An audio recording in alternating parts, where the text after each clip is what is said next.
தோன்றாது. ஏன்னா இந்த உலகத்திலே கொஞ்ச காலம் வாழ போகிறோம். குறைந்தது வேதம் சொல்லுகிறது பலத்தின் மிகுதியினால் 80 வருஷம், இவ்வளவுதான் நம்முடைய வாழ்க்கை.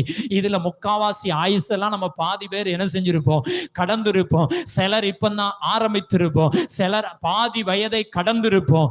இனி வாழக்கூடிய காலம் கொஞ்ச காலம் மாத்திரம்தான். இந்த கொஞ்ச காலம் வாழுகிற இந்த நாட்களில் பாடுகள் உபத்திரவங்களை கண்டு நம்ம என்ன செஞ்சிட வேண்டாம், சோர்ந்து போயிட வேண்டாம். பிரச்சனை உண்டு, எல்லா வீட்டிலையும் பிரச்சனை உண்டு. பணக்காரனுக்கும் பிரச்சனை இருக்கிறது, ஆமீன், ஏழைக்கும் பிரச்சனை இருக்கிறது, எல்லாருக்கும் கவலை இருக்கிறதுன்னு சிலர் நினைப்பாங்க. பணம் நமக்கு வேண்டிய பணம் வந்துருச்சுன்னா கவலையே இல்லையான்னு நினைக்கலாம். நான் நிறைய வீடுகளை பார்த்திருக்கிறேன், அநேக குடும்பங்களை பார்த்திருக்கிறோம். பணம் இருந்தும் கவலையோடு இருக்கிற எத்தனையோ ஜனங்கள் உண்டு. ஆனா கர்த்தர் நம்மை அண்டண்டைக்கு திருப்தியா என்ன செய்கிறார், நடத்துகிறார். நமக்கு ஒரு குறைவில்லாமல் நடத்துகிறார். கர்த்தர் நம்மை பாதுகாக்கிறார். ஆனால்